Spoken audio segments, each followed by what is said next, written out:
కొన్ని మాటలు ఇంకా మీకు స్కిప్ చేస్తా. క్షమించండి. మొదటి మాట ఏంటిది? తండ్రి వీరేమి చేస్తున్నారు, వీరెవరు కనుక వీరిని క్షమించండి. సో యేసుక్రీస్తు ప్రభువారు సిలువ మీద ఉండి కూడా తనను దూషిస్తున్న వారి గురించి, తనను సిలువ వేసిన వారి గురించి, మనం ఎవరైనా మనల్ని ఒక మాట అంటే ఎట్లుంటుంది?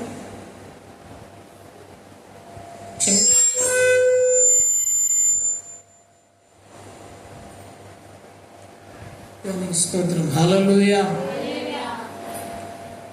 మనల్ని ఎవరైనా ఒక మాట అన్నా, ఇబ్బందికరంగా ఏమన్నా క్షమించలేము. అన్ని మాటలు అక్కడ రాయబడి ఉన్నాయి.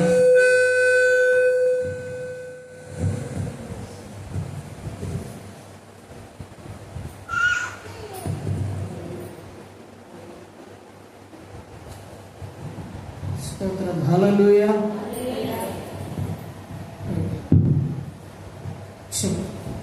ఇప్పుడు నాది వచ్చిన ప్రశ్న, హల్లెలూయా. మొదటి మాట ఏం నేర్చుకుంటున్నారు? చెప్పాలి, ఏం నేర్చుకుంటున్నారు? మళ్ళీ ఒకసారి చెప్పండి. ఏంటిది? అది. ఇప్పుడు నేనేమన్నా అంటే, ప్రేయర్ అయిపోయిన తర్వాత, వాక్యం అయిపోయిన తర్వాత, ఇక్కడ మీరు ఇంకా ఎవరిని క్షమించలేదో వాళ్ళకి ప్రైజ్ లార్డ్ చెప్పి క్షమించి వెళ్ళిపోయింది. అర్థమైందా? క్వశ్చన్. సంవత్సరాలు ఊరికే చెప్పడానికి నాకు పని లేదా? బోధన పనులు మీకు చెప్పడం, మీలో మార్పు రానప్పుడు నేను ఊరికే చెప్పి ఉపయోగం. సో ఇప్పుడు ఇక్కడ ఈ కాంగ్రిగేషన్లో 20 మంది 30 మంది ఉన్నారు. ఈ 30 మందిలో నువ్వు ఎవరితోటైతే మాట్లాడలేవో వాళ్ళు నీకు తప్పు చేశారా, ఒప్పు చేశారా, ఇంకోటి చేశారా, నీకు ఏ ఉంటాయి నీ కడుపులో ఏదో ఉంది. వాళ్ళు నన్ను దిక్చారు, లేకపోతే వాళ్ళు నాకు ఆఫ్ చేశారు, హాన్ చేశారు. ఎవరైతే నీకు అట్లా ఉన్నారని మొత్తం ఇట్లా తిప్పుకుంటున్నావో వాళ్ళ దగ్గరకు పోయి వాళ్ళకి ఏం చేయాలి? వినపడింది నేను చెప్పింది? హల్లెలూయా. వాక్యానికి లోపడటం అంటే అదే. యేసయ్య క్షమించమన్నాడు, క్షమించండి. మనం చెప్పుకుంటా పోతే యాక్షన్ ఎప్పుడు? బతుకంతా ఇనుకుంటా పోతే చేసేది ఎప్పుడు? బ్రతుకంతా మాట్లాడుకుంటా పోతే క్రియ జరిగేది ఎప్పుడు? క్రియ జరగాలిగా. క్రియ జరిగితేనే నువ్వు మార్పు చెందినట్టు. క్రియ జరగకుండా నువ్వు మార్పు చెందినంటే వృత్తి ముచ్చలేదు, మారినట్టే లెక్క. కనుక మొదటిగా నువ్వేం చేయాలంటే నీ యొక్క బ్రతుకుని మార్చుకోవడానికి ఇదే అవకాశం. సో నువ్వు ఫస్ట్ ఇక్కడి నుంచి మొదలుపెట్టి, ఎవరినైతే ఇక్కడి నుంచి స్టార్ట్ చేయి. ఎవరైతే కోపం ఉన్నారో వాళ్ళందరినీ ఇంటికి పోయేలోపు క్షమించేసి వాళ్ళతో సమాధాన పడు. అర్థమవుతుందా? రైట్, దేవునికి స్తోత్రం, హల్లెలూయా. రెండవ మాట ఏంటిది? అష్యూరెన్స్. నేడు నీవు నాతో కూడా పరదేశులో ముందు. లూకా సువార్త 23:43. నేడు నీవు నాతో కూడా పరదేశులో నిశ్చయముగా నీతో చెప్పుచున్నాను. దొంగేమడిగాడు? ప్రభువా నీ రాజ్యముతో వచ్చినప్పుడు. చూడండి 42 చదవండి. లూకా సువార్త 23:42. దొంగ అడిగిన మాట. ఆయనను చూచి యేసు నీవు నీ రాజ్యములోనికి వచ్చినప్పుడు నన్ను జ్ఞాపకము చేసుకొనుమనెను. ఎప్పుడు జ్ఞాపకం చేసుకోమంటున్నాడు? నీవు నీ రాజ్యములోనికి వచ్చినప్పుడు. నీ రాజ్యం ఒకటి ఉంది, దేవుని రాజ్యం ఒకటి ఉంది. ఏంటిది ఆ రాజ్యము? పరలోక రాజ్యం. హల్లెలూయా. ఇప్పుడు ఈ దొంగ కోరిక ఏంటిది? ఎక్కడికి పోవాలని? పరలోక రాజ్యం పోవాలని. అంటే ఇక్కడ మనం జాగ్రత్తగా గమనిస్తే ఈ దొంగ యేసుక్రీస్తు ప్రభు వారిని క్లోజ్ గా అబ్జర్వ్ చేసినట్లు మనకు కనపడుతుంది. చూడండి, 2వ వంతుడు ఏమన్నాడు? నువ్వు అదే శిక్షలో ఉన్నావు, మనకైతే ఈ శిక్ష న్యాయమే, కానీ ఈయన యందు ఏ తప్పిదమును లేదు. ఏం లేదట? ఎవరిలో లేదు? యేసయ్యలో ఏ తప్పిదము లేదని వీడికి ఎట్లా తెలుసు? ఈ దొంగకి ఎట్లా తెలుసు ఏ తప్పిదం లేదని? అంటే అంటే యేసుక్రీస్తు ప్రభువారిని ఈ వ్యక్తి అబ్జర్వ్ చేస్తున్నాడు, గమనిస్తున్నాడు, చూస్తూ ఉన్నాడు. ఏం చేస్తున్నాడు? యేసుక్రీస్తు ప్రభువారిని అతను చూస్తున్నట్లుగా మనం చూస్తా ఉన్నాం. హల్లెలూయా. సో కనుక యేసుక్రీస్తు ప్రభువారి జీవితాన్ని పరిశీలన చేస్తున్నాడు కనుక ఆయనకు అర్థమైంది ఏంటంటే యేసుక్రీస్తు ప్రభువారు తన పరలోక రాజ్యంలోనికి వెళ్తున్నాడు, తన పరలోక రాజ్యంతో రాబోతున్నాడు. ఆయన రాజ్యం ఒకటి స్థిరపరచబడబోతున్నది. ఇది భూ సంబంధమైంది కాదు. కనుక నేను కూడా ఆ రాజ్యంలో ఉండాలని కోరిక. అందరికీ పరలోక రాజ్యం పోవాలని కోరుకుంటుంది. కానీ పరలోక రాజ్యం పోవాలి అని అంటే ఎవరి పాపములైతే క్షమించబడతాయో వాడే నిత్య జీవమునకు వారసుడు. ఇది గుర్తుపెట్టుకోండి. హల్లెలూయా. ఎవరి పాపములైతే క్షమించబడతాయో, ఎవరి తప్పిదములైతే క్షమించబడతాయో, ఎవడైతే దేవుని విశ్వాసం నుంచి నీతిగా బ్రతుకుతున్నాడో వాడు మాత్రమే పరలోక రాజ్యానికి అర్హుడు. చూడండి, నమ్మి బాప్తిజం తీసుకున్న వాడు రక్షించబడును. ఇక్కడ ఈ దొంగ యొక్క పరిస్థితి చూస్తే అక్కడికక్కడ మారు మనస్సు పొంది, అక్కడికక్కడ పశ్చాత్తాపడి, అక్కడికక్కడ దేవుణ్ణి రాజుగా నమ్మి దేవునిగా గుర్తించి, నీవు దేవునికి భయపడవా, దేవునిగా గుర్తించి, దేవునిగా విశ్వసించి, ప్రభువా నీ రాజ్యం రాబోతున్నది, ఆ రాజ్యంలో నన్ను జ్ఞాపకం చేసుకోమని ప్రార్థించినట్లుగా మనం చూస్తూ ఉన్నాం. ఇక్కడ మనం జాగ్రత్తగా గమనించినట్లయితే ప్రియమిత్రులారా, కానీ యేసుక్రీస్తు ప్రభువారు ఏమని వాగ్దానం చేస్తున్నాడు? నేడు నీవు నిశ్చయముగా నాతో కూడా పరదేశులో. హల్లెలూయా. ఎక్కడ ఉంటావట? పరదేశులో. దొంగకేదా నీకు నాకు కూడా ఉందా? నీకు నాకు కూడా పరలోక రాజ్యం ఉందా? హల్లెలూయా. దొంగలాగా నువ్వు నేను మారు మనసు పొంది నీతిగా ఉంటే పశ్చాత్తాపడిన ప్రతి ఒక్కరికి పరలోక రాజ్యము ఉన్నది. పశ్చాత్తాపడకపోతే అతిక్రమములు దాచిపెట్టువాడు వర్ధిల్లడు, ఒప్పుకొని విడిచిపెట్టువాడు కనికరము పొందును. ఒప్పుకొని విడిచిపెట్టాలి. అతిక్రమములు దాచుకోమాకండి, తప్పులు దాచుకోమాకండి. ఎవరి దగ్గర? మనుషుల దగ్గర దాచుకోండి, కానీ దేవుని దగ్గర మాత్రం అసలు దాచుకోవద్దు. మనుషుల దగ్గర దాచుకోండి, తప్పులు గురి మీద పడేసుకున్నారండి, కానీ దేవుని దగ్గర మాత్రం పశ్చాత్తాపడాలి. నీ తప్పులన్నిటిని ఒప్పుకోవాలి. దేవుని దగ్గర పాపములన్నిటిని ఒప్పుకొని పశ్చాత్తాపడే వారముగా మనం ఉండాలి అని చెప్పేసి రెండవ మాట తెలియజేస్తున్నది. దేవునికి స్తోత్రం. హల్లెలూయా. మొదటి మాట ఏంటిది? క్షమించండి. ఏం చేయాలి మనం? ఎప్పుడు క్షమించాలి? ఎప్పుడు? ఇప్పుడే. అయిపోయిన తర్వాత స్టార్ట్ చేయండి.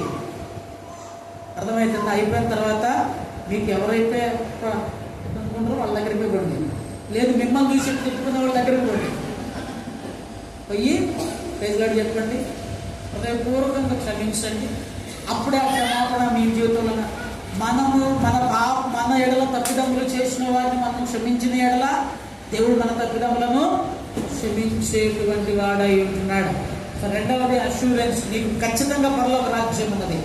మూడవది కంఫర్ట్, తల్లిదండ్రులను సన్మానించడం. ఇక్కడ దారుణమైన విషయం ఏంటంటే, ప్రాసంగా చెప్పారు కనుక నేను తొందరగా ముందుకు వెళ్తున్నాను. ప్రాముఖ్యమైన విషయం ఏంటంటే, నాకు పిల్లలు ఉన్నారు. ఇది చూడండి, సైకాలజీ, మనిషి సైకాలజీ. నాకు పిల్లలు ఉన్నారు. నేను నా పిల్లల వైపు చూసారే, తల్లిదండ్రులను ప్రేమించాలరా, తల్లిదండ్రులని జాగ్రత్త చూడాలరా, తల్లిదండ్రులని ఆదరించాలరా, ఏ మనుషులరా మీకోసం మేము అది చేసినాం ఇది చేసినామని చెప్తా వాడికి. నేను మా నాయన దగ్గరికి వచ్చేసరికి నీకు నేను ఏడ చూడాలని అతడు కాదు. అర్థమవుతుందా? మా తల్లిదండ్రుల దగ్గరికి వచ్చేసరికి నా యాటిట్యూడ్ ఎట్లుంటుంది? నిన్ను ఏడ చూస్తామే, నీకు గువ్వేడ పెట్టాలి, నా పిల్లలకి దిక్కు లేదు. అరే నీకు పిల్లల నుంచి వచ్చారా? నువ్వెక్కడి నుంచి వచ్చావు? అసలు నీకే దిక్కు లేదు, మళ్ళీ నీ పిల్లలకి మళ్ళీ దిక్కు. వాళ్ళు లేకపోతే నీకే దిక్కు లేదు, నీ తల్లిదండ్రులు లేకపోతే నీకు దిక్కు లేదు. మళ్ళీ నీ పిల్లలను చూసుకొని వాళ్ళకి పువ్వు పెట్టావు. వాళ్ళు లేదబ్బా పువ్వు లేదు, నా పిల్లలకు సరిపోదు, నా పిల్లలకు చూసుకోవడం అంటే నువ్వేం చేస్తున్నావు అంటే ఇక్కడ చెప్తున్నావు కానీ అక్కడ పాటించడం లేదు, ఇక్కడ చెబుతున్నావు కానీ అక్కడ పాటించడం లేదు. చెప్పేవాడి వల్ల ఏం జరగదు, పాటించేవాడి వల్లే జరుగుతుంది. పాటించాలి. తల్లిదండ్రులను సన్మానించాలి. సన్మానించాలంటే నువ్వు గొప్ప గొప్పగా ఏం చేయాల్సిన అవసరం లేదు. ఒక పూట బో పెడితే చాలు. 3 పూటల్లో 2 పూటలు బో పెడితే అదే సన్మానం. ఈరోజు బొబ్బ కూడా కరువు అయిపోయింది. నీకు బో పెట్టలేము, నిన్ను చూడలేము, నీ మాట వినలేము. ఎందుకు వినలేము? నువ్వు నీ అత్తమామను చూస్తలేవు కదా. నువ్వు నీ అత్తమామను చూస్తే నిన్ను నీ కోడలు చూస్తుంది. నువ్వు చూడకపోతుంటుంది. ఎంత కథ ఇంతకుముందు కూడా చెప్పారు, గుర్తుందా మీకు? ఎంత కథ ఎంత మట్టి. ఇప్పుడంటే మనకి స్టీల్ వచ్చింది. నా చిన్నప్పుడు ఈ దేంట్లో విన్నారు? ఈ తాతలు దేంట్లో భోజనం చేసే స్టీల్ ఆడుతున్నప్పుడు. అంతకుముందు సత్తు ప్లేట్లు ఉండే, అల్యూమినియం సత్తు ప్లేట్లు ఉండేవి. దానికంటే ముందు మట్టి మూకుళ్ళు ఉన్నాయి. మట్టి మూకుళ్ళు రోజు ముసలిడికి అన్నం పెడుతుంటారు వాళ్ళ అమ్మ. ఒకరోజు మనవడు చూసి, తాత ఈరోజు మా అమ్మ బో పెట్టేటప్పుడు ఎత్తి కింద పడేయని అన్నాడు. ఎత్తి కింద పడి, అదే మీ అమ్మ అసలే ఉన్న బో పడిపోతుందిరా అంటే నీకు ఎందుకు పడేయపోవాలి తాత అంటే, ఆ పెట్టేటప్పుడు ముసలిడు మనం మూకుడు పడేసింది. మూకుడు అన్నారు దాన్ని. మూకుడు పడేస్తే ఏమైపోయింది? వాళ్ళ కోడలు ఎక్కడ మళ్ళీపడింది. ముసలివాడ నీకు బో పెట్టడే ఎక్కువ, కుండ ప్లేట్ పగలు, మట్టి ప్లేట్ పగలు వచ్చావు అంటే మనవడు వచ్చి వాళ్ళ నాన్న బుద్ధి ఉన్నా నీకు ముసలివాడ, కుండ పగలు కొట్టావు, మూకుడు పగలు కొట్టావు. ఏం కదా ఇందా నువ్వే కదా పగలు కొట్టకుండా నీ మనుషులు అనుకుంటాడు. చివరికి ఒక మాట అన్నాడు, ఈ మూకుడులోనే కదా రేపు మా అమ్మ అవి బో పెట్టాలి, ఇప్పుడు పగలు కొడితే మూకుడు ఎక్కడ కనుక రావాలి అన్నాడు. అప్పుడు వాళ్ళ అమ్మకు అర్థమయ్యి, అచ్చా నా కొరకు మూకుడు రెడీగా నా కొడుకు పెట్టాడు, నేను ఈ ముసలోడు కొంచెం మంచిగా బువ్వ పెడితే అది చూసి నా కొడుకు నాకు మంచిగా బువ్వ పెడతాడు. చూడటం అంటే ఏం చేస్తావు? బాగున్నావా అంటాం, నీళ్ళు ఇవ్వటం, బువ్వ పెట్టడం, మంచిగా అరుచుకోవటం. ఇదో మా ఇంటికి రామాకు, మమ్మల్ని బలగరి మాకు కొడుకులు ఉంటారు, కొద్దిగా పడుతుందాం. ఇదో మీ ఇంటికి మంచిగా చెప్తున్నా చూడు, ఏం పంపించడానికి ఇల్లే. దారుణమైన విషయం ఏంటంటే అమ్మ నాయన ఇంటికి పోగానే ఇటు అత్తమామలు మాత్రం బతకను. అందరినీ మంచిగా చూసుకోండి, తల్లిదండ్రులను గౌరవించండి, తల్లిదండ్రులను ప్రేమించండి. So word of comfort. 4వ మాట డిసోలేషన్. చూడండి, మార్కు సువార్త 15:34. 3 గంటలకు యేసు ఎలోయి ఎలోయి లామా సబక్తా అని బిగ్గరగా కేకవేసెను. ఏంటిదర్థం? ఎలోయి ఎలోయి లామా సబక్తా. మాటకు అర్థం ఏంటంటే, నా దేవా నన్నెందుకు చెయ్యి విడచితివి.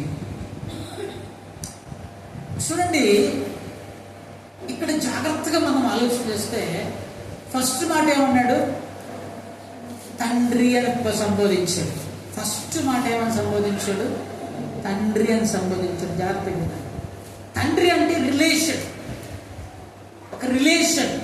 ఎగ్జాక్ట్గా కొంతమంది థియాలజీ పండితులు ఏమని చెప్తారంటే, ఈ పాయింట్ ఆఫ్ సమయంలో, ఈ 3 గంటల సమయంలో సమస్త మానవాళి పాప భారం అంతా యేసుక్రీస్తు వారి మీదకి వచ్చినది. శాపగ్రాహి అయ్యాడు, శాపముగా మార్చబడ్డాడు. శాపముగా మార్చబడిన తర్వాత పరిశుద్ధులైనటువంటి దేవుణ్ణి తండ్రి అని పిలవలేడు. ఏమన్నాడు? నా దేవా నన్నెందుకు చెయ్యి విడిచితే. ఎందుకు విడిచాడు? తండ్రి అయినటువంటి దేవుడు యేసుక్రీస్తు ప్రభు వారిని ఎందుకు నన్నెందుకు చెయ్యి విడిచితివి, ఎందుకు విడిచాడు అని చెప్పేసి మనం ఆలోచన చేస్తే, నాకెందుకు నువ్వు దూరముగా ఉన్నావు అని చెప్పేసి స్పష్టంగా బైబిల్ చెప్తాను. చూడండి, కొరింథీ రాసిన 2వ పత్రిక 5వ అధ్యాయము 21వ వచనం. ఎందుకనగా మనం ఆయన యందు దేవుని నీతి అగునట్లు పాపమెరుగని ఆయనను మన కోసము పాపముగా చేసెను. ఎందుకు చేయి విడిచాడు? జాగ్రత్తగా విన్నాను. మురికితో ఉన్న నేను దేవుని సన్నిధికి చేరలేను, పాపంతో ఉన్న నేను దేవుని సన్నిధికి చేరలేను. నా మీద పాపం ఆపాదించబడినప్పుడు, ఆ పాప శిక్షను నేను భరిస్తూ ఉన్నప్పుడు, నేను ఆయన తండ్రి అయినటువంటి పరిశుద్ధుడైనటువంటి తండ్రి అయిన దేవుడు నాతో కలిసి ఉండడానికి ఆస్కారము లేదు. ఇక్కడ చూడండి, మనము ఆయన యందు దేవుని నీతి అగునట్లు పాపమెరుగని ఆయనను మన కోసము పాపముగా చేసేము. యేసుక్రీస్తు ప్రభు వారిని మన కోసము, మన పాపం అంతా ఆయన మీద వేసి ఆ భారం భరించు, ఆ శిక్షను అనుభవించు, ఆ శ్రమను అనుభవించు అని ఆయన పక్కకు జరిగినట్లుగా మనం స్పష్టంగా చూస్తూ ఉన్నాం. అనగా ప్రియ పిల్లల, ఈ ఘోరమైన ఎప్పుడంటాం అన్నమాట, నా దేవా నా దేవా ఆర్తధ్వని, ఆ భారము మోస్తూ ఆ శిక్షను అనుభవిస్తూ యేసుక్రీస్తు వారు మన కోసము ఆయన పాపముగా మార్చబడ్డాడు. చూడండి, యెషయా గ్రంథం 53వ అధ్యాయం 5వ వచనంలో 6వ వచనంలో, యెషయా గ్రంథము 53వ అధ్యాయము 6వ వచనం, మనమందరము గొర్రెల వలె తప్పిపోతిమి, ప్రతి వాడును తొలగెను, యెహోవా మన అందరి దోషమును అతని మీద మోపెను. ఎందుకు పక్క జరిగాడు? ఎందుకు నా దేవా నన్ను ఎందుకు చెయ్యి విడిచానయ్యా అంటే, ఇదిగో ఈ లోకం యొక్క దోషం అంతా నీ మీద మోపుతున్నాను. యెహోవా మన అందరి దోషమును ఆయన మీద మోపెను. హల్లెలూయా. అడుగుతున్నాడు యేసుక్రీస్తు ప్రభు, నా దేవా నన్నెందుకు చెయ్యి విడిచినవి? ఎందుకు విడిచినావు నాయన? తండ్రి నేను ఏకమై ఉన్నాము కదా, నన్ను చూసిన వాడు తండ్రిని చూసినట్లే కదా, మన ఇద్దరం ఏకమై ఉన్నాము కదా, మరి ఎలా విడిచిపెట్టావు? ఎందుకు విడిచిపెట్టినానంటే నాయన, ఈ లోకంలో ఉన్న మనుషుల అందరి దోషము నీ మీద మోపుతున్నాను. యెహోవా ఆయన మీద మన అందరి దోషమును మోపెను, అతని మీద మోపెను. మనం తిరిగాం, మనం ఇష్టం వచ్చినట్టు తిరిగాం, మనం ఇష్టం వచ్చినట్టు పరిగెత్తాం, మన ఇష్టం వచ్చిన త్రోవలకు మనం తిరిగాం. ఇప్పుడు తప్పు చేసేవాడు శిక్ష అనుభవించాలి. కానీ ఇందాక మనం అనుకున్నట్లు బరబ్బా బదులు యేసుక్రీస్తు ప్రభువారు ఎలాగైతే చనిపోయాడో, నీ బదులు నా బదులు మన దోషము ఆయన మీద మోపబడేను అని చెప్పేసి, అందుకనే నా దేవా నన్నెందుకు చేయి విడిచితివి. ఆ పిల్లల్ని బయట తీసుకుపో సురేష్.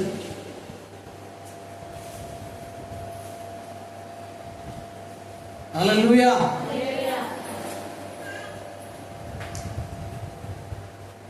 ఐదో మాట, ద మోడ్ ఆఫ్ సఫరింగ్ అన్నారు. చూడండి, యోహాను సువార్త 19వ అధ్యాయము 28వ వచనం. అటు తరువాత సమాప్తమైనదని ఎరిగి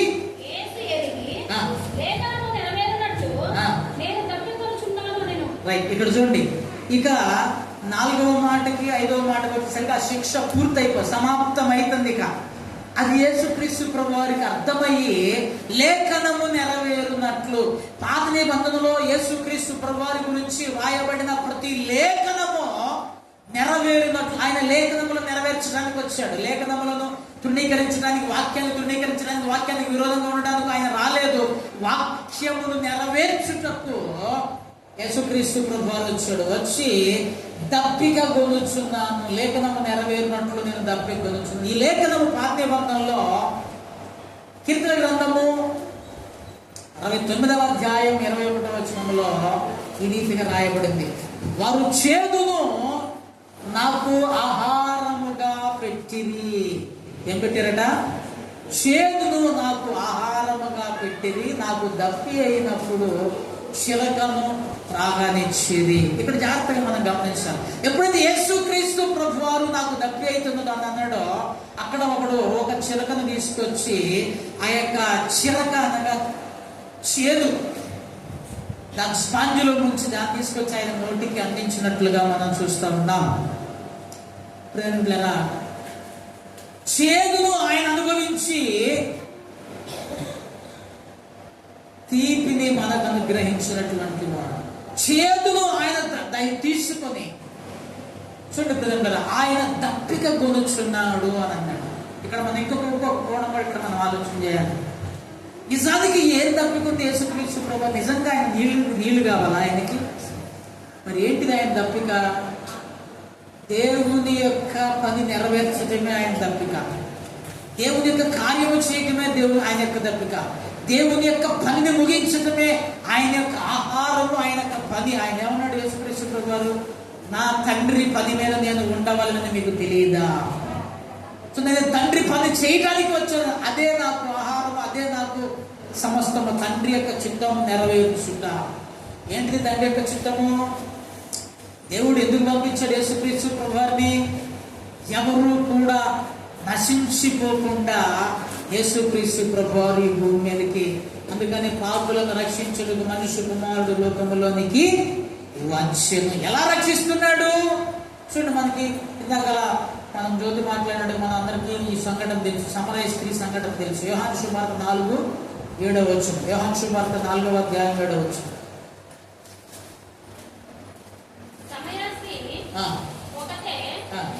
నీళ్లు చేదుకున్నప్పుడు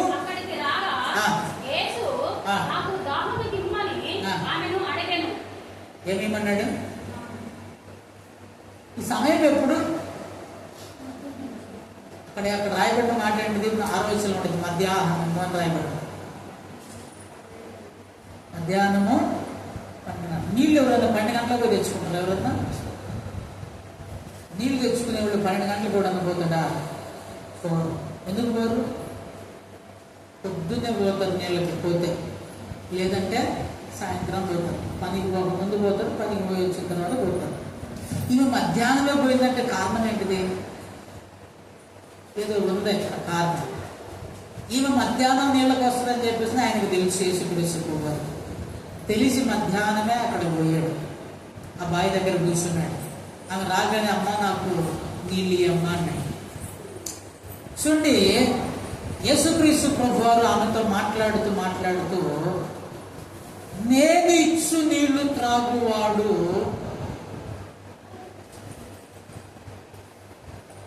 అంటే యేసుక్రీస్తు ప్రభువారు ఆమెతో మాట్లాడుతూ అంటాడు 14వ వచనంలో, ఈ నీళ్లు నువ్వు నాకు ఇస్తున్నావు కదా, ఈ నీళ్లు తాగేటప్పుడు తప్పికొన్నాడు. 14 నేనిచ్చు నీళ్లు త్రాగువాడు నేను వాడు నిత్య జీవమునకై వానిలో ఊరడి నీటి బుగ్గగా ఉండు. నా దగ్గర నీళ్లు ఉన్నాయి. నువ్విచ్చే నీళ్లు మళ్ళీ తాగితే మళ్ళీ దాహం అవుతుంది. కానీ నేనిచ్చే నీళ్లు తాగితే అది జీవ జలముల బుగ్గ. నిత్య జీవమునకై వానిలో ఊరేడి నీటి బుగ్గది.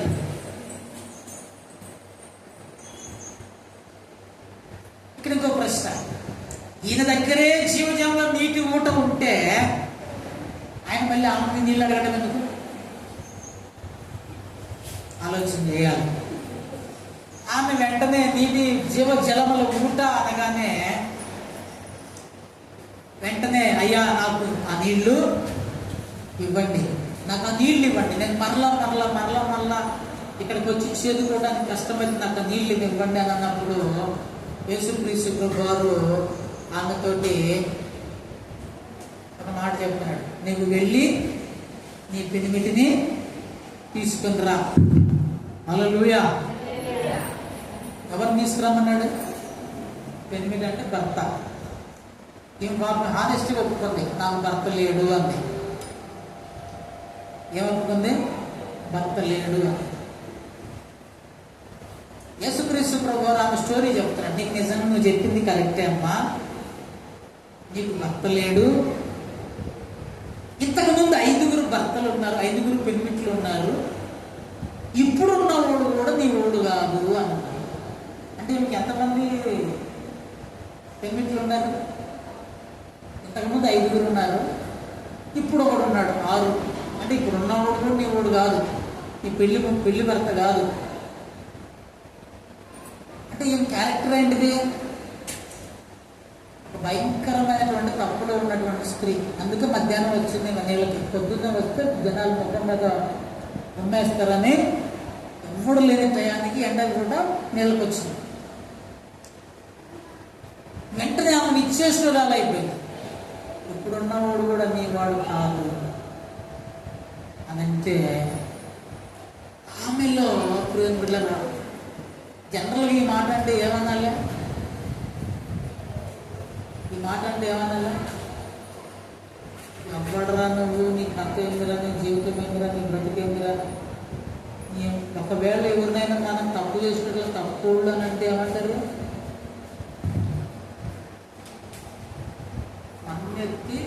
ఎత్తి మీద చూసి నువ్వు సక్కటోనిరా, నువ్వు పాసరా, నువ్వు చెప్పొచ్చినవా, నువ్వేం తప్పు చేయలేదా, నువ్వేం చేయలేదా, నువ్వు నీటి మందిగా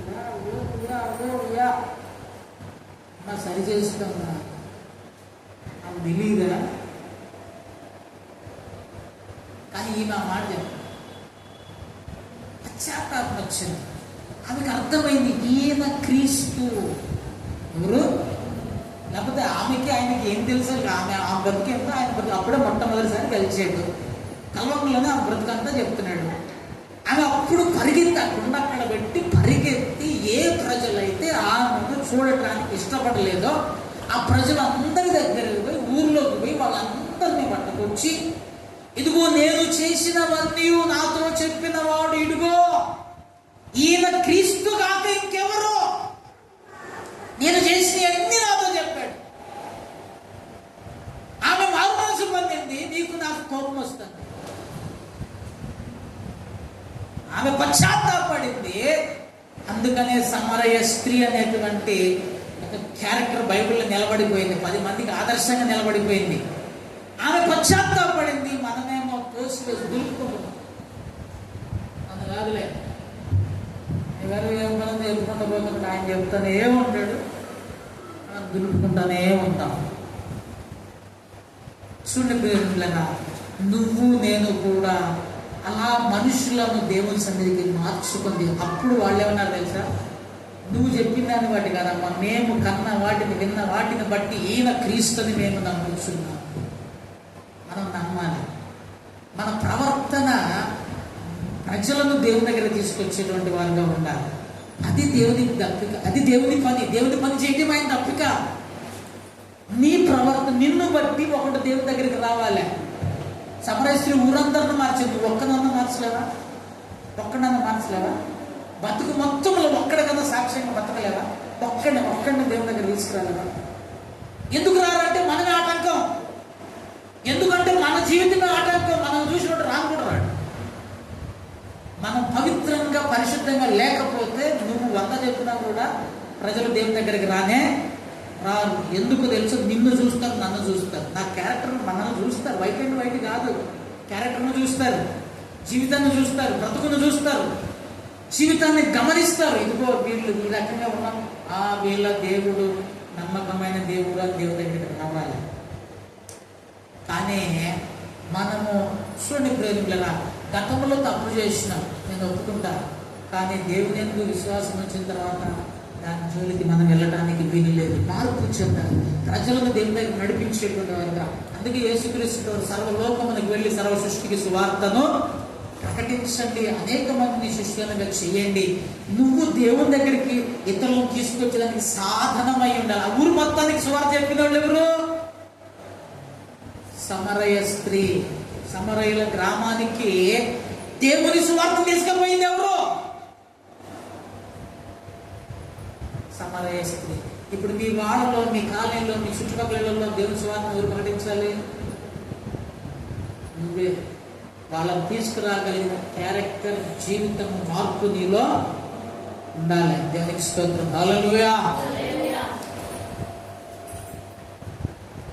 నెక్స్ట్ 6వ మాట చూడండి.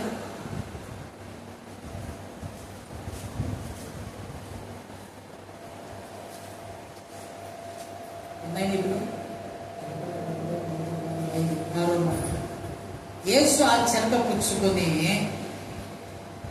యోహాను సువార్త 19:30, ఎప్పుడైతే వాళ్ళు ఆ యొక్క చిరకను ఆయనకు అందించారో ఆ చిరకను తాగి సమాప్తమైనదని చెప్పి ఏం చెప్పాడు? అయిపోయింది. ఏమైపోయింది? వంట చేయటం అయిపోయింది. ఏమైపోయింది? ఎగ్జామ్స్ అయిపోయింది. ఏమైపోయింది?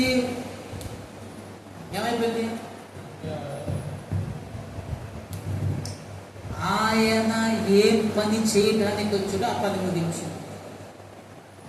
ఇప్పుడు మనం ఏదైనా పని ఒకరికి అపోజ్ కొంత దవ్వే పని ఇచ్చామనుకో, లేకపోతే ఇల్లు కట్టే పని ఇచ్చామనుకో, సాయంత్రం పని అయిపోయిన తర్వాత ఏం చెప్తారు? ఈరోజు పని అయిపోయింది, ఎంతవరకు చేయాలో ఆ పని ముగించేసాం. ఏం పని ఆ పని ముగించేసాం. ఆయన చెప్తున్నాడు, ఆయన తన పని నుంచోండి. యోహాను సువార్త 17:4 చేయుటకు నీవు నాకు ఇచ్చిన పని నేను సంపూర్ణముగా నెరవేర్చి భూమి మీద నిన్ను మహిమపరచుతిని. చేయుటకు నీవు నాకు ఇచ్చిన పని ఏమిచ్చిందట? చేయుటకు నీవు నాకు ఇచ్చిన పని నేను సంపూర్ణముగా నెరవేర్చి భూమి మీద నిన్ను మహిమపరచుకుని. యేసుక్రీస్తు ప్రభువారు వచ్చింది పాపులను రక్షించుటకు. ఈ సమయంలో యేసుక్రీస్తు ప్రభువారి మీద పాపము యొక్క భారము, ఆ పాపం యొక్క శిక్ష సంపూర్ణముగా చేయబడి అప్పగించబడి అది ముగించబడింది కనుక, ఆయన రక్షణ ప్రణాళిక ముగించబడినది కనుక ఆయన సమాప్తమైనది అన్నాడు. హల్లెలూయా. యేసుక్రీస్తు ప్రభువారు తన పనిని నెరవేర్చాడు. ఆయనకి ఏం పని చేయాలో తెలుసు, ఎందుకు వచ్చాడో తెలుసు, ఏం చేయడానికి వచ్చాడో చూడండి. అందుకే అంటాడు చూడండి, తిమోతి రాసిన మొదటి పత్రిక 1:15 ఎందుకు వచ్చాడో రాయబడింది.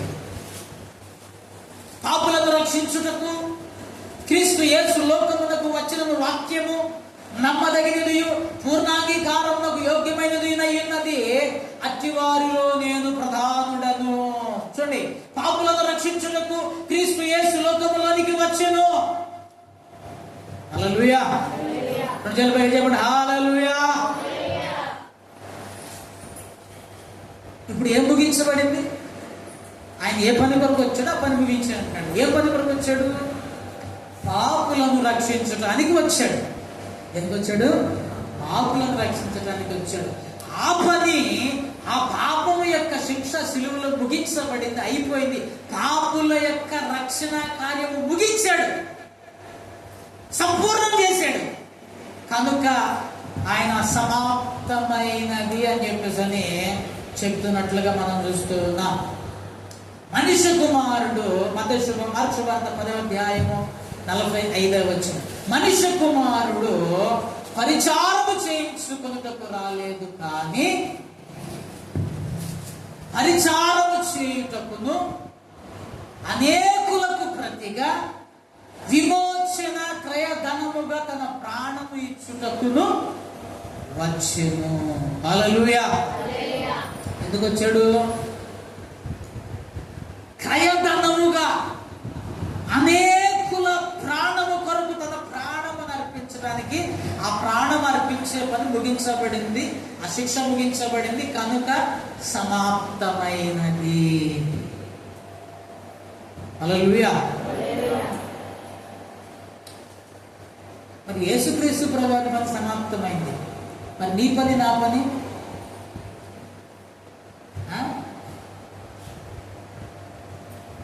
సమాప్తమైందా? అసలు ఏ పని ఇచ్చాడు నీకు దేవుడు? ఇది పెద్ద క్వశ్చన్. నీకు ఏ పని ఇచ్చాడు?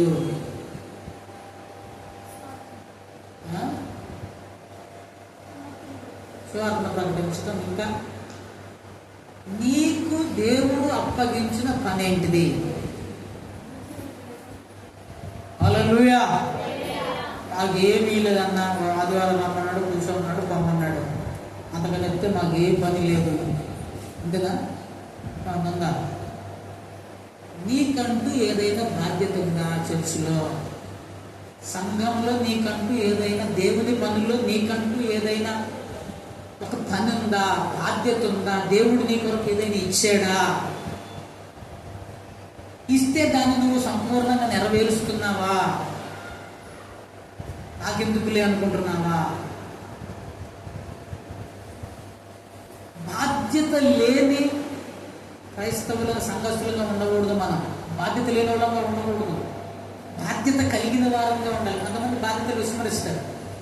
నాకు అవసరం లేదంటున్నారు. అవసరం లేకపోతే ఇబ్బంది ఏం లేదు, కానీ దీని గురించి లెక్క చెప్పాలి. చూడండి, దేవుడు తండ్రికి, యేసుక్రీస్తు తండ్రికి చెప్తాడు, అయ్యా, చేయుటకు నీవు నాకు ఇచ్చిన పని సమస్తము సంపూర్ణముగా నెరవేర్చి నేను నిన్ను మహిమపరిచాను. ఏం చేసిండట? దేవుని మహిమపరిచిండట. సో నీకు అప్పగించబడిన బాధ్యత నువ్వు సంపూర్ణంగా నెరవేరిస్తే దేవునికి మహిమ వస్తుంది. నాకెందుకు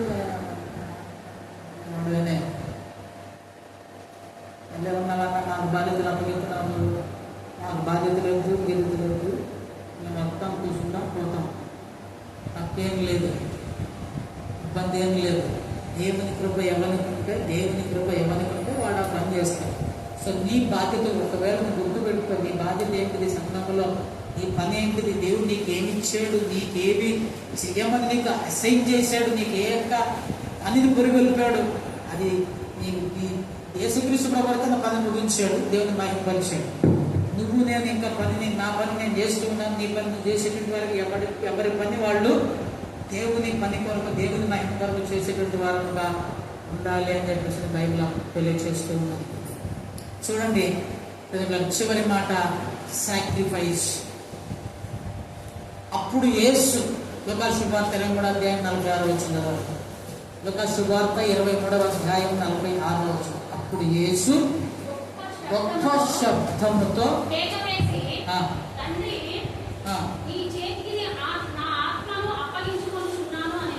మళ్ళీ ఏమని పలికాడు? తండ్రి. అర్థమవుతుందా?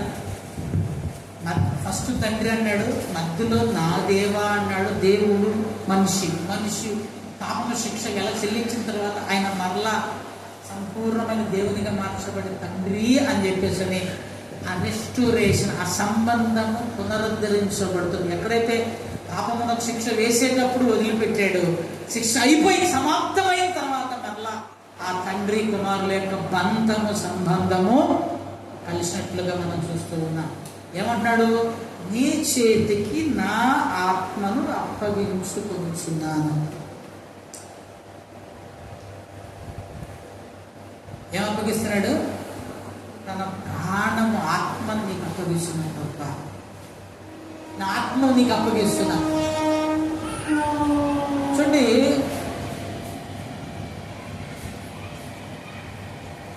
కీర్తన 31 కీర్తన 5వ వచనంలో ఈ మాట రాయబడింది, నా ఆత్మను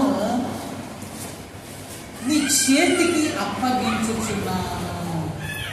యెహోవా సత్యదేవ, నన్ను విమోచించువాడు నీవే.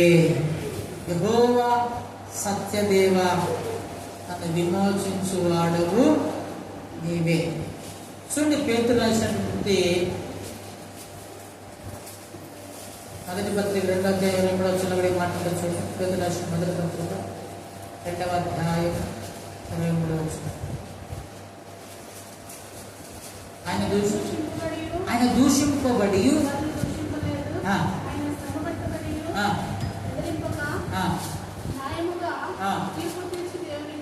తన్ను తాను అప్పగించుకున్నది. ఇక్కడ జాగ్రత్తగా ఉంది. దీని అర్థం ఏంటంటే, ఆయన ప్రాణముని ఎవరు తీసుకోలే. యేసుక్రీస్తు ప్రాణాన్ని ఎవరు తీసుకోలే. అంత అధికారం కూడా ఎవరికి లేదు. ఆయన తన ఇష్ట ప్రకారము తన ప్రాణమును పెట్టాడు. నా ప్రాణము నేను పెడుతున్నాను అన్నాడు. నా ప్రాణమును నేను అప్పగిస్తున్నాను అంటే ఏంటిది అర్థం? లాక్కోవటం అంటే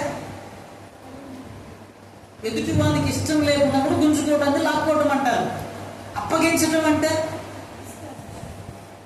పెళ్లిలో అప్పగింతలు అంటారు కదా, బలవంతంగా ఇస్తారా పిల్లని? బలవంతంగా తీసుకుపోయి చేతులు పెడతారా? ఇష్టపూర్వకంగా పెడతారు. అప్పగించుచున్నాను, నా ఇష్టపూర్వకంగా నేను నా ప్రాణాన్ని నీకు, బలవంతం లేదు, ఎవరు ఇది లేదు, నేను ప్రాణము తీసుకున్నట్లు దాన్ని పెడుచున్నాను.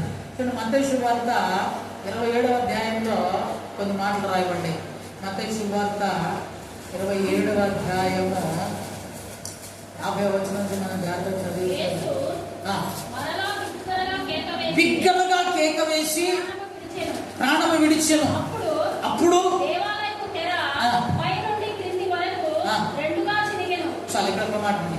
యేసు బిగ్గరగా కేక వేసి తన ప్రాణమును విడిచెను. ఆయన విడిచిపెట్టాడు, అప్పగించాడు. ఆయన తన ప్రాణమును అప్పగించినట్లుగా మనం చూస్తూ ఉన్నాం. సో ఇక్కడ మనం ఏం తెలుసుకోవాలి? మరి మన ఆత్మను దేవునికి అప్పగించేటువంటి వారముగా. ఆత్మ అంటే నీ లోపల సమస్తము. ఇక్కడ జాగ్రత్తగా ఉన్నది. యేసుక్రీస్తు తన ప్రాణమును సహా అప్పగించాడు. మరి నువ్వు నేను ఏం అప్పగిస్తున్నావు? ఏం అప్పగించావు?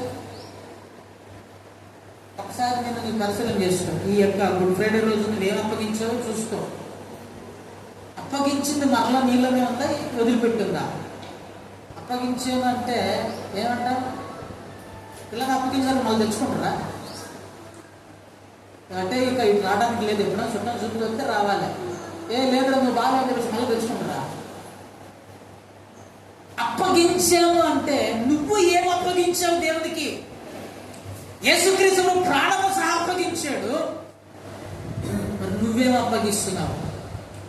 నీకు దేవునికి ఏమి ఇవ్వాలని కోరుకుంటున్నావు? నువ్వు ఏమి ఇస్తావు? ఏమి ఇవ్వాలి? నీ జీవితాన్ని ఇవ్వాలి. దేవుడు నీ దగ్గర నుంచి బలులు అడగట్లే, నైవేద్యం అడగట్లే, బంగారం అడగట్లే, ఆస్తులు అడగట్లే, అంతస్తులు అడగట్లే. అడుగుతున్నది ఏంటిది? విరిగి నలిగిన హృదయం ఆయనకి ఇష్టమైన బలి. విరిగి నలిగిన హృదయం ఆయనకి ఇష్టమైన బలి. దేవాను పూర్ణ హోమములు నీకు ఇష్టం కాదు, బలులు నీకు ఇష్టం కాదు. ఒకవేళ అయితే అది అర్పించేవాడి. మరి ఏమి ఇస్తుంది ఆయన? విరిగి నలిగిన హృదయం. నీ హృదయం విరిగి నలిగినదై దేవుని దగ్గరికి వచ్చి నువ్వు అప్పగించుకుంటే సంపూర్ణముగా సజీవ యాగముగా మిమ్మల్ని మీరు దేవునికి సమర్పించుకోండి. ఏడ సమర్పిస్తామన్నా వాళ్ళు చాలా ఉన్నాయి. ఎన్ని దేవుళ్ళే మమ్మల్ని మేము దేవునికి అప్పగించుకుంటామా? పౌలు గారు అన్నాడు, ఇక నువ్వు జీవించువాడను నేను కాదు, ఇక నేను జీవించేవాడు నేను కాదు, నా యందు క్రీస్తే జీవించుచున్నాడు. కనుక ప్రియమైన దేవునికి అప్పగించుకున్నటువంటి వారముగా ఉందాం. సో ఇప్పటి వరకు మనము 7 విషయాలు మనం నేర్చుకున్నాం. మొదటి మాట ఏంటిది? క్షమించండి. ఏం చేయాలి? మనం క్షమించే వారముగా. ఎవరిని క్షమించాలి? శత్రువులని, మిత్రులని. ముందు ఇక్కడ ఉన్న వాళ్ళని క్షమించండి. రెండవ మాట,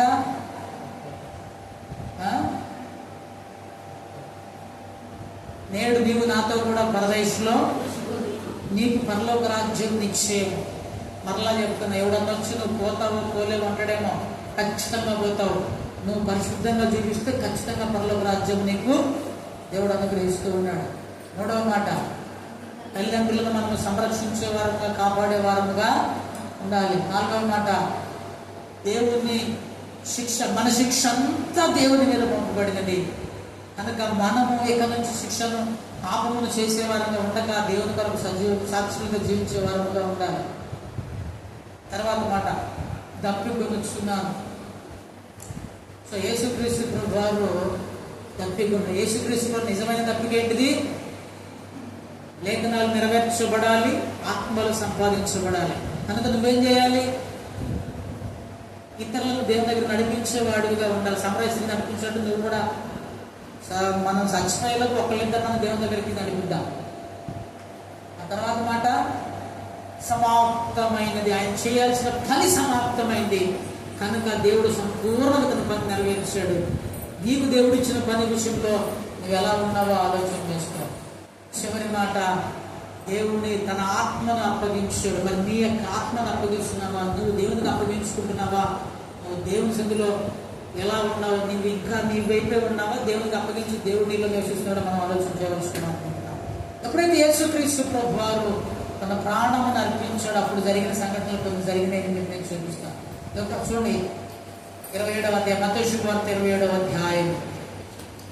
అప్పుడు దేవాలయపు తెర 51వ వచనం, పై నుండి కిందకి రెండుగా శినిగెను, భూమి వణికెను, బండలు బద్దలాయెను.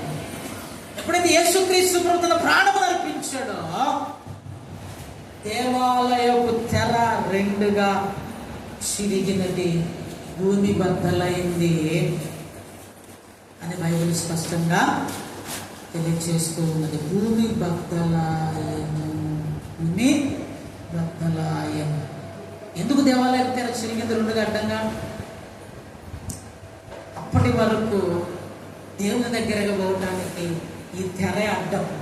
ఆ తెరను తీసివేసి దేవుని దగ్గరికి, నువ్వు అంతకుముందు ప్రధాన యాజకుడు ఉంటేనే దేవుని దగ్గరికి పోవాలి, లేకపోతే దేవుని దగ్గర పోవడానికి లేదు. ఇప్పుడు మనందరం ఏ అవసరం లేకుండా అప్పా తండ్రి అని మనపెట్టే ఆత్మ దేవుడు మనకి ఇచ్చాడు.